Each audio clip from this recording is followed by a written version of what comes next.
दोस्तों देखा चंद्रशेखर आजाद ने कैसे हुड़दंग किया, कैसे गरीब दलित बच्चों के ऊपर मुकदमा दर्ज करवा दिया। ये प्रयागराज का कांड दरअसल राजनीति चमकाने के लिए चंद्रशेखर आजाद ने ये सब किया है। दलित बच्चों को किस तरह से राजनीति के जंगल में झोंकने का काम किया है। डॉक्टर रोहड़ी घावरी का ये बड़ा बयान है जो लगातार वायरल हो रहा है। 2 दिन बाद मैं फिर डॉक्टर रोहड़ी घावरी के इस बयानों का संदर्भ सहित व्याख्या आपके सामने करने जा रहा हूं। इस बार डॉक्टर रोहड़ी घावरी चंद्रशेखर के नहीं बल्कि उनके साले के पीछे पड़ी हुई हैं। डॉक्टर रोहड़ी चंद्रशेखर को छोड़ उनके साले के पीछे पड़ चुकी हैं।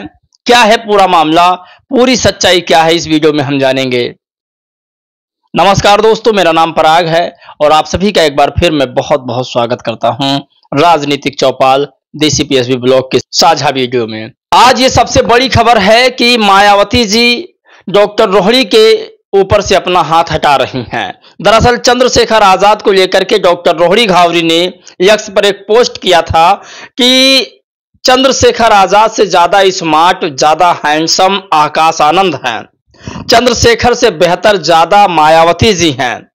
लेकिन फिर भी मायावती जी ने एक भी हिंट डॉक्टर रोहड़ी घावरी की तरफ नहीं दिया। अब डॉक्टर रोहड़ी घावरी फिर से वही राग अलाप रही हैं कि चंद्रशेखर आजाद ने उनका यौन शोषण किया है। प्रधानमंत्री मोदी को एक पत्र भी लिखा था, महिला आयोग में कमिश्नर साहब से कहकर एफआईआर भी करवाया था। तो ये तमाम सिलसिला आज के 4 दिन पहले का है। असल में आज क्या हो रहा है, डॉक्टर रोहड़ी घावरी अब चंद्रशेखर आजाद का जो साला है उसके पीछे पड़ चुकी हैं। उसको पूरी तरीका से ब्लैकमेल कर रहे हैं, चंद्रशेखर आजाद को उसके जरिए ब्लैकमेल कर रही हैं। मैं ऐसा क्यों कह रहा हूं, क्योंकि जब कोई पारिवारिक तौर पर लोगों को घेरता है तो उसे ब्लैकमेल ही कहा जाता है। तो चंद्रशेखर आजाद इस पर क्या बोलेंगे मुझे नहीं पता, क्योंकि अभी 2 दिन पहले ये तमाम अफवाहें चली थी, फिर समाप्त हुई। बीच में हमने देखा प्रयागराज कांड हुआ, आप सभी ने देखा किस तरीका से कुछ मासूम दलित बच्चों को भी गिरफ्तार किया गया है, जबकि उपद्रव करने वाले कोई और थे, जिनका जांच होगा तो अच्छे से पता चल जाएगा कि कौन उपद्रव कर रहा था, कौन था या नहीं था।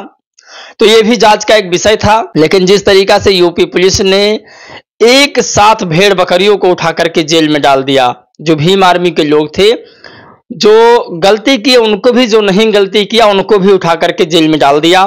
तो ये भी एक जांच का विषय था, उस पर हम बाद में बात करेंगे। आखिरकार रोहड़ी घावरी ने क्या कहा है वो हम आपको बताने की कोशिश आज करेंगे। डॉक्टर रोहड़ी घावरी ने चंद्रशेखर आजाद के साले जो यूपीएससी की तैयारी कर रहा है उस पर बड़ा कटाक्ष कर रही हैं। सोचिए कि अगर हम चंद्रशेखर का कुछ नहीं कर सकते तो चंद्रशेखर के साले का तो कुछ कर पाएंगी। यही सोच रख करके डॉक्टर रोहड़ी घावरी एक बार फिर हमला करने जा रही हैं राजनीतिक तौर पर। भले ही चंद्रशेखर आजाद और डॉक्टर रोहड़ी में डॉक्टर रोहड़ी को इंसाफ न मिल पाया हो, लेकिन डॉक्टर रोहड़ी की राजनीति चमक रही है चंद्रशेखर आजाद की वजह से। यह आप खुलकर कह सकते हैं, क्योंकि जो व्यक्ति या जो महिला आरोप लगा रही है वो सीधा मुकदमा दर्ज करवाएगी, ना कि सोशल मीडिया पर हल्ला मचाएगी। डॉक्टर रोहड़ी घावरी लिखती हैं कि जो ये आंदोलन हुआ है कल वाला, वो आंदोलन नहीं है, इस देश की संपत्ति को नुकसान करने का एक सोचा समझा षड्यंत्र है। चंद्रशेखर आजाद जी के ऊपर पूरा ब्लेम लगा रही हैं। ये कहती हैं कि जो चंद्रशेखर चल रहा है वह बहुजन आंदोलन नहीं है। अंबेडकर आंदोलन नौजवानों के भविष्य की बलि नहीं मांगता। बाबा साहेब के सपनों का समाज शिक्षित समाज है। हुड़दंगियों का हमारे आंदोलन से कोई लेना देना नहीं है, डॉक्टर रोहड़ी कह रही हैं। और चंद्रशेखर कहते हैं कि जो हुड़दंग ये हुआ है वो भीम आर्मी के लोगों ने नहीं किया है, इसकी जांच की जाए। मैंने पिछले वीडियो में भी यही बताया है। चंद्रशेखर आजाद जांच मांग रहे हैं कि आखिर दोषी कौन है, किसने हुड़दंग किया था। दरअसल यहां शक मुझे भी हो रहा है। शक इसलिए हो रहा है कि जो पुलिस वाले हैं उन्हीं के साथ हुड़दंग वाले हैं। तो भीम आर्मी वालों को जब पुलिस मार पीट रही थी, पकड़ रही थी, तब ये हुड़दंग वाले पुलिस वालों के साथ में है। तो ये कौन आर्मी के हैं, भीम आर्मी के हैं या फिर सवर आर्मी के, इस पर कोई खुलासा भी नहीं हुआ है। इसका भी जांच का विषय है। और ये सब तमाम वीडियो देखने के बाद मन में एक ही इच्छा जगती है कि आखिरकार बाबा साहेब को मानने वाला व्यक्ति हुड़दंग कैसे कर सकता है, और जो हुड़दंग कर रहा है उसकी जांच क्यों नहीं हो रही है। तो आप सोचिए, डॉक्टर रोहिणी जैसे लोग अब चंद्रशेखर आजाद के ऊपर तंज कस रहे हैं। पहले मुकदमा करवा करके तंज कस रहे थे और अब उन पर ब्लेम लगा के, इल्जाम लगा के तंज कस रहे हैं। दूसरी खबर डॉक्टर रोहिणी ने जो लिखा वो आपको बताएंगे। उसके बाद ये भी बताएंगे कि उन्होंने चंद्रशेखर आजाद के साले पर क्या बयान दिया है। ये लिखती हैं कि इसी सोच का विरोध मैं करती हूं, यानी चंद्रशेखर आजाद का जो इसमें कल बवाल हुआ है और कई बच्चों पर मुकदमा दर्ज हुआ है, उसको लेकर के डॉक्टर रोहिणी घावरी ने कहा कि इसी सोच का मैं विरोध करती हूं। यह आदमी समाज को पूरी तरह बर्बाद कर देगा। 200 से ज्यादा युवाओं पर मुकदमे दर्ज हुए हैं। अब इनका भविष्य बर्बाद करने की जिम्मेदारी कौन लेगा? यह आदमी अब फोन नहीं उठाएगा इनके। तो चंद्रशेखर आजाद, अब क्या वाकई में ये थोड़ा सवाल डॉक्टर रोहिणी घावरी के प्रति मुझे बनता है, क्योंकि हमेशा जो है एक व्यक्ति गलत नहीं हो सकता है। तो दोस्तों, अब ये जानना है कि चंद्रशेखर आजाद क्या उन व्यक्तियों की मदद करेंगे जो इस समय जेल में बंद हैं कल रात से, जिनके ऊपर रस्का लगा है, NSA लगा है और भी तमाम सुसंगत धाराओं में बंद किया गया है। क्या अब चंद्रशेखर आजाद उन नौजवानों का साथ देंगे? क्या उन नौजवानों की इस समय चंद्रशेखर आजाद रिहाई करवाएंगे? ये बहुत बड़ा विषय है। जिस तरीका से चंद्रशेखर आजाद ने पल्लू झाड़ा है, मुझे लगता है कि चंद्रशेखर आजाद को खुलकर उन नौजवानों का साथ देना चाहिए। दोस्तों, अगर चंद्रशेखर आजाद इन बच्चों को जेल से छुड़वा लेते हैं तो आप सोचिए चंद्रशेखर का एक और प्लस पॉइंट हो जाएगा। लेकिन चंद्रशेखर आजाद इन्हें अपना मानने से इनकार कर दिया है। चंद्रशेखर आजाद, सांसद चंद्रशेखर आजाद, इनको अपना मानने से इनकार कर दिया है। और इन बच्चों की वफादारी आप देखिए, चंद्रशेखर के खिलाफ एक शब्द नहीं बोले हैं कि मुझे चंद्रशेखर ने कहा था, चंद्रशेखर की वजह से आए हैं। एक भी शब्द इन लोगों ने नहीं बोला है।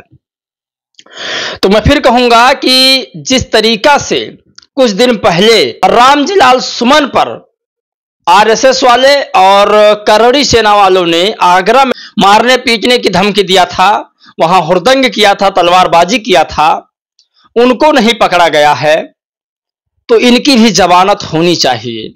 चंद्रशेखर इस मुद्दे को लेकर कोर्ट जाएं। डॉक्टर रोहिणी घावरी ने इस पॉइंट को जो रखा है, मैं इनकी तारीफ करता हूं, लेकिन इन्होंने जो व्यक्तिगत हमले और किए हैं, मैं इनका खिलाफत करता हूं। डॉक्टर रोहिणी घावरी ने कहा चंद्रशेखर आजाद का साला UPSC की तैयारी कर रहा है और तमाम बहुजन युवा और बहुजन समाज के बच्चे जेल में बैठे हैं। तो ये हमें समझना चाहिए। डॉक्टर रोहिणी घावरी के ये बयान आपको सुनाते हैं। ये तस्वीर है चंद्रशेखर आजाद के साले की। ये साला चंद्रशेखर आजाद का है। और आपको बता दें कि युवाओं को आग में झोंकने वाले चंद्रशेखर आजाद अपने साले को UPSC की तैयारी अपनी सरकारी कोठी सुख सुविधाओं में रखकर करा रहे हैं। समाज देखे, बहुजन युवाओं के भविष्य से खेलने वाला परिवार को आंदोलन में नहीं आगे करता है। इसकी राजनीति के लिए समाज के युवाओं की बलि क्यों? यह अपने परिवार के बेटों का भविष्य क्यों नहीं खराब करता? मैं इस घटिया सोच का विरोध करती हूं। इसे कोई अधिकार नहीं समाज के नौजवानों के भविष्य को बर्बाद करने का। चंद्रशेखर आजाद पर यह तीखा हमला है डॉक्टर रोहिणी का। और अब ऐसा लगता है कि साम दाम दंड भेद, किससे मानोगे नहीं चंद्रशेखर आजाद? आपको सारे तरीकों से फंसाने की कोशिश किया जा रहा है। अब ये जो ट्वीट है, ये आपके समाज के लोग पढ़ेंगे तो डॉक्टर रोहिणी का साथ देंगे। और जो आप देख रहे हो, क्या बताओ डॉक्टर रोहिणी सही है या चंद्रशेखर आजाद सही हैं? चंद्रशेखर आजाद अपने परिवार को राजनीतिक रैलियों में या राजनीतिक धरनों प्रदर्शनों में नहीं उतारते हैं, सिर्फ दूसरे बच्चों को उतारते हैं, दूसरे माँ बाप के बच्चों को राजनीतिक धरनों में उतारते हैं। क्या यह उचित है? ये डॉक्टर रोहिणी के बड़े बयान हैं। इन पर आप लोग की राय जानना बहुत जरूरी है। और सिंपल सी बात है कि अब चंद्रशेखर का कुछ नहीं कर सकती, तो दूसरी तरफ से राजनीतिक हमला करना जानती हैं और ये भारतीय संविधान सबको अधिकार भी देता है। लेकिन जनता किसके साथ है, चंद्रशेखर या डॉक्टर रोहिणी के? जिसके साथ जनता, मैं पहले भी बता चुका हूं, जिसके पास टीम है जीतता वही है, फिर चाहे सिकंदर रहे हों या फिर सम्राट अशोक रहे हों। जिसके साथ टीम जीत उसी की। जय भीम, नमो बुद्धाय।